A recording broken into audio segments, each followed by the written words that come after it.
Hello students, मैं सुधा स्वागत करती हूँ आप सबका आपके अपने चैनल तैयारी ऑनलाइन में। आज हम सॉल्व करेंगे क्लास 10th का वर्कशीट नंबर 23 और वर्कशीट है 27 अगस्त 2020 का। आज का जो टॉपिक है वो टॉपिक रिलेटेड है सोशल साइंस से। वर्कशीट को स्टार्ट करने से पहले अगर आप हमारे चैनल पर नए हैं तो आप हमारे चैनल को सब्सक्राइब कर लें।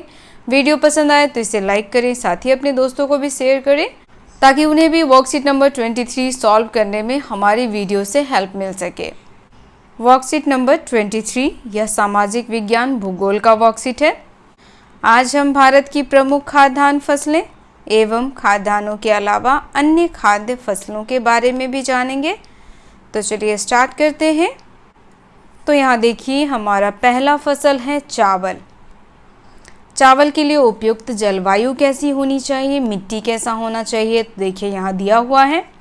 उपमृदा चीका मिट्टी के साथ जलोढ़ मिट्टी, तापमान होना चाहिए 25 डिग्री से अधिक और वर्षा 100 सेंटीमीटर से अधिक होनी चाहिए। इस तरह की जलवायु जो होती है वह चावल की फसल के लिए बहुत ही अच्छी होती है। अब यहाँ देखिए जलोढ़ शब्द का अर्थ होता है जल से बह कर के आया हुआ। तो जलोढ़ मिट्टी किसे कहते हैं? जो मिट्टी जल के साथ बह कर के आई हुई होती है उसे हम कहते हैं जलोढ़ मिट्टी। और जलोढ़ मिट्टी को हम अलवियम कहते हैं। तो बच्चों एक बात और जान लें, पुरानी जलोढ़ मिट्टी को हम बांगर कहते हैं। आप हमें कमेंट में बताएं कि नई जलोढ़ मिट्टी को क्या कहा जाता है। और जलोढ़ मिट्टी जो होती है बच्चों, वह उर्वरता की दृष्टिकोण से सबसे अच्छी मानी जाती है और यह चावल के फसल के लिए भी बहुत ही अच्छी मानी जाती है। तो चावल की फसल में सबसे महत्वपूर्ण है मृदा जो होनी चाहिए वह उपचीका मिट्टी के साथ उसमें मिला होना चाहिए जलोढ़ मिट्टी। तापमान कितना होना चाहिए? तो तापमान 25 डिग्री से अधिक और वर्षा कितनी होनी चाहिए? तो 100 सेंटीमीटर। अगर इस तरह का तापमान है तो चावल की फसल अच्छी होगी। अब यहाँ देखिए इसका वितरण दिया हुआ है। उत्तर तथा उत्तर पूर्वी क्षेत्र, तटीय क्षेत्र तमिलनाडु, पश्चिम बंगाल, उड़ीसा, पश्चिम उत्तर प्रदेश, इन सारे जगहों पर चावल की बहुत ही अच्छी फसल होती है। अब देखिए चावल की फसल से संबंधित प्रमुख विशेषताएं क्या हैं। तो इसकी विशेषता यह है कि भारत का प्रमुख खाद्यान्न है चावल। भारत के आधे से अधिक आबादी चावल खाना पसंद करती है। विश्व में चीन के बाद भारत दूसरा सबसे बड़ा उत्पादक देश है चावल का। यानी पूरे विश्व में प्रथम उत्पादक देश है चीन चावल का और दूसरा उत्पादक देश है भारत। अगर इससे संबंधित आपके मन में कोई और भी प्रश्न हो तो आप हमें कमेंट में पूछ सकते हैं। चलिए अगला हमारा फसल है गेहूं। अब हम जानेंगे गेहूं के बारे में। तो गेहूं के लिए उपयुक्त जलवायु कैसी होनी चाहिए? यहाँ देखिए, दोमट मिट्टी सबसे अधिक उपयुक्त, तापमान होना चाहिए 20 से 25 डिग्री सेल्सियस, वर्षा होनी चाहिए 50 से 75 सेंटीमीटर तक। एक बात और यहाँ जानना बहुत ही महत्वपूर्ण है। हम लोगों ने पिछले वर्कशीट में पढ़ा था रबी फसल किसे कहते हैं और खरीफ फसल किसे कहते हैं। तो आप हमें कमेंट में बताएंगे चावल किस फसल के अंतर्गत आता है, या रबी फसल के अंतर्गत आता है या खरीफ के अंतर्गत आता है। उसके बाद आप हमें बताएंगे कि गेहूँ किस फसल के अंतर्गत आता है, खरीफ फसल के अंतर्गत आता है या रबी फसल के अंतर्गत आता है। क्योंकि ये मैंने आप लोगों को बहुत ही अच्छे से पढ़ाया है तो मुझे आशा है कि आप लोग इसका आंसर मुझे कमेंट में अवश्य बताएंगे। तो हम लोगों ने देखा कि गेहूं के लिए जो उपयुक्त जलवायु होती है, तो सबसे पहले मृदा जो है वह दोमट मिट्टी होनी चाहिए। अब दोमट मिट्टी क्या होता है उसके बारे में जान लीजिए। दोमट मिट्टी जो होता है वह सबसे ज़्यादा उर्वर होता है। उर्वर कहने का अर्थ यहाँ पे है कि वह मिट्टी बहुत ही फर्टाइल होता है और गेहूं के लिए सबसे उपयुक्त होता है। कौन सी मिट्टी होती है? तो यह होती है उर्वर मिट्टी, फर्टाइल मिट्टी। और इस मिट्टी में कौन कौन सी चीज़ें मिली होती हैं? तो इस मिट्टी में मिला होता है सिल्ट, उसके साथ चिकनी मिट्टी मिली होती है और उसके साथ मिला होता है बलुआही मिट्टी यानी कि बालू युक्त मिट्टी। इसी वजह से दोमट मिट्टी काफ़ी उर्वर होता है और यहाँ गेहूं की फसल बहुत ही अच्छी होती है। सिल्ट जो होता है वह 40% पाया जाता है और चिकनी मिट्टी 20% पाई जाती है और साथ ही जो बलुआही मिट्टी होता है उसकी मात्रा 40% होता है। दोमट मिट्टी में पोषक पदार्थों की मात्रा सर्वाधिक होती है, इसीलिए यह गेहूं के लिए बहुत ही उपयुक्त मानी जाती है। और गेहूं के फसल में तापमान कितने डिग्री होनी चाहिए, तो 20 से 25 डिग्री तक का तापमान होना चाहिए और साथ ही वर्षा 50 से 75 सेंटीमीटर। अगर इससे अधिक होता है तो गेहूं की फसल जो है वह बर्बाद हो जाएगी। अब देखिए इसका वितरण। तो गेहूं का वितरण उत्तर पश्चिम में गंगा सतलुज का मैदान, दक्कन की काली मिट्टी का क्षेत्र, पंजाब, हरियाणा और मध्य प्रदेश, इन सारी जगहों पर गेहूं का वितरण होता है। उसके बाद इसकी प्रमुख विशेषताएं क्या हैं वह देखिए। तो गेहूं जो है वह भारत की दूसरी प्रमुख फसल है। भारत विश्व में दूसरा सबसे बड़ा उत्पादक देश है। किसका? गेहूं का। यानी भारत जो है वह गेहूं के उत्पादन में विश्व में दूसरे स्थान पर है।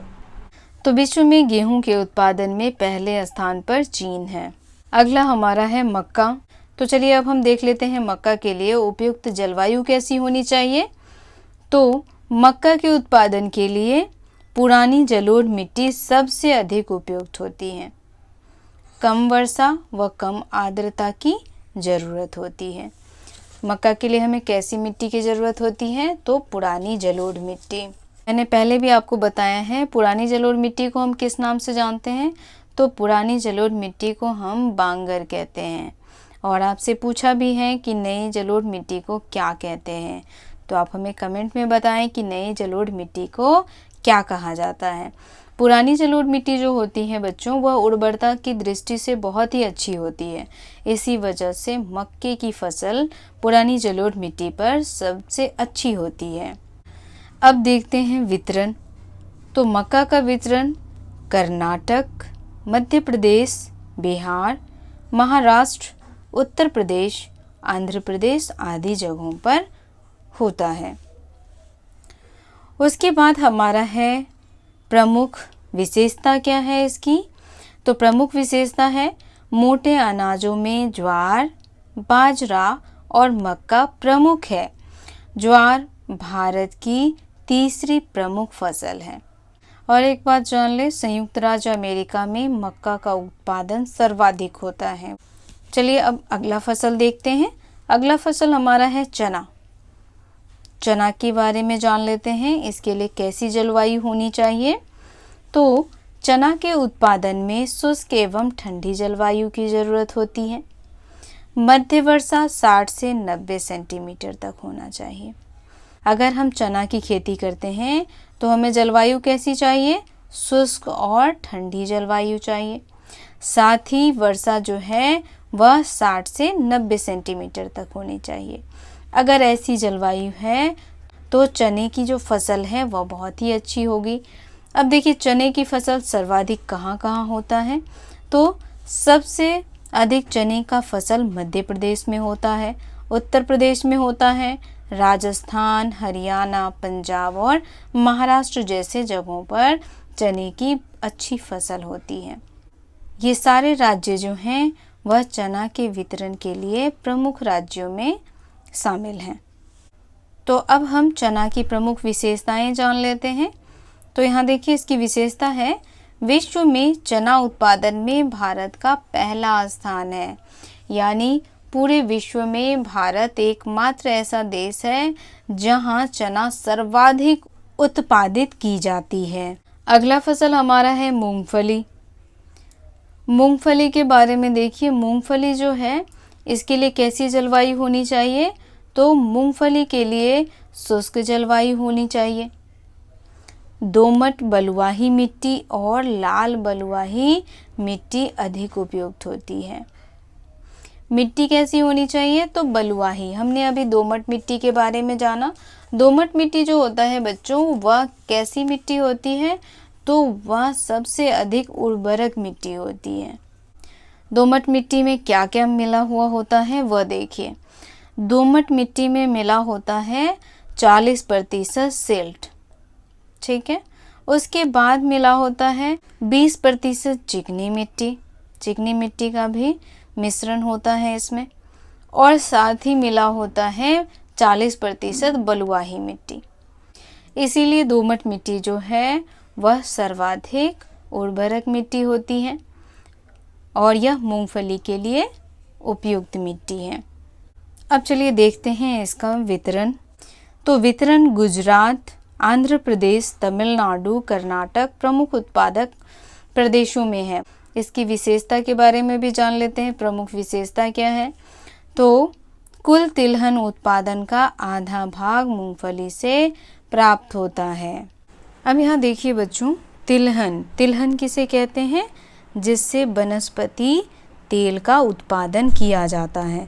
तो वनस्पति तेल का उत्पादन सबसे अधिक मात्रा में मूंगफली से प्राप्त होता है।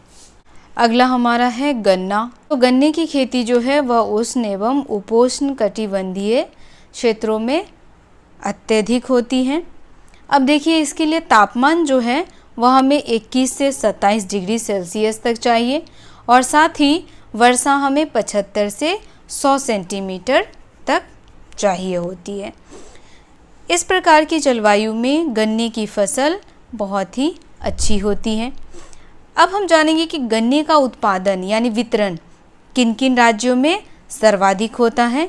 तो यह होता है उत्तर प्रदेश, कर्नाटक, तमिलनाडु और आंध्र प्रदेश। इन सारे जगहों पर गन्ने की फसल सर्वाधिक होती है। इन्हें हम वितरण राज्य ये भी कह सकते हैं। उत्तर प्रदेश, कर्नाटक, तमिलनाडु और आंध्र प्रदेश। अब गन्ने के बारे में प्रमुख विशेषताएं क्या हैं? तो यहाँ देखिए, ब्राज़ील के बाद भारत दूसरा सबसे बड़ा उत्पादक देश है गन्ने का। भारत की प्रमुख नकदी फसल है गन्ना। हम लोगों ने नकदी फसल के बारे में भी वर्कशीट में पढ़ा था। नकदी फसल किसे कहते हैं? वह फसल जो व्यापार के लिए उगाई जाती है। चलिए अब हम वर्कशीट में दिए हुए प्रश्नों के उत्तर जान लेते हैं। तो हमारा पहला प्रश्न है, अनाज और सब्जी उत्पादन का महंगाई से क्या संबंध है? तो बच्चों, अनाज और सब्जी उत्पादन का महंगाई से महत्वपूर्ण संबंध है। अब क्या संबंध है वो जानिए। क्योंकि अनाज और सब्जी जो है वह हमारी सामान्य ज़रूरतों की चीज़ है। अगर इनके दाम बढ़ते हैं तो क्या हो जाएगा? महंगाई बढ़ जाएगी। और अगर इनके दाम कम होते हैं तो महंगाई भी कम हो जाएगी। तो महंगाई जो है वह डिपेंड करता है किसके ऊपर? हमारी सामान्य ज़रूरतों की चीज़ों पर बढ़ते हुए और घटते हुए मूल्यों पर। तो चलिए अब हम इसका आंसर भी देख लेते हैं कि किस तरीके से हमें इसका आंसर लिखना है। तो यहाँ देखिए इसका उत्तर हो जाएगा, अनाज और सब्जी उत्पादन का महंगाई से महत्वपूर्ण संबंध है, क्योंकि ये हमारी सामान्य ज़रूरतें हैं। अगर इसका मूल्य बढ़ता है तो महंगाई भी बढ़ती है, और अगर इनका मूल्य कम होता है तो महंगाई घटती है। तो ये हो गया हमारे प्रश्न नंबर फर्स्ट का आंसर। चलिए अब दूसरा प्रश्न देखते हैं। हमारा दूसरा प्रश्न है, आप सबसे अधिक किस अनाज का प्रयोग करते हैं? तो भारत में सबसे अधिक किन किन अनाजों का प्रयोग होता है? तो देखिए, चावल और गेहूं का। सर्वाधिक लोग चावल का प्रयोग करते हैं, ठीक है, और गेहूं का भी प्रयोग करते हैं। तो आप सबसे अधिक किन अनाजों का प्रयोग करते हैं? चावल और गेहूं का। ये हो गया हमारे दूसरे प्रश्न का आंसर। तीसरा प्रश्न देखिए, तीसरा प्रश्न हमारा है, किन्हीं दो नकदी फसलों के नाम लिखिए। नकदी फसल किसे कहते हैं? हमने पिछले वर्कशीट में भी पढ़ा है। तो नकदी फसल उन फसलों को कहते हैं जो व्यापार के लिए उगाया जाता है। तो यहाँ नकदी फसलों में आ जाएगा हमारा कपास। कपास भी व्यापार के लिए उगाया जाता है। और उसके बाद गन्ना, गन्ना भी सर्वाधिक मात्रा में उत्पादित किया जाता है भारत में। अगला प्रश्न हमारा है, अपने घरों में प्रयोग होने वाली प्रमुख तिलहन फसलों की एक सूची बनाइए। तो हमारे घरों में तिलहन फसलों में किन किन चीज़ों का प्रयोग होता है, इसकी सूची हमें बनानी है। तिलहन फसल के बारे में आप लोगों को मैंने अभी बताया है। तिलहन फसल उसे कहते हैं जो वनस्पति से संबंधित होता है। तो बच्चों, आप हमें बताएं कि आपके घर में किन किन तेलों का प्रयोग किया जाता है। आप हमें सूची बना करके कमेंट में बताएं। तो ये वर्कशीट यहीं समाप्त होता है। मिलते हैं अगले वर्कशीट में। अगर आप हमारे चैनल पर नए हैं तो आप हमारे चैनल को सब्सक्राइब कर लें, बेल आइकन को दबाएं ताकि सभी नोटिफिकेशन आप तक पहुंचता रहे। वीडियो पसंद आए तो इसे लाइक करें, साथ ही अपने दोस्तों को भी शेयर अवश्य करें ताकि उन्हें भी वर्कशीट नंबर 23 सॉल्व करने में हमारी वीडियो से हेल्प मिल सके। मिलते हैं अगले वर्कशीट में। आप सबका धन्यवाद।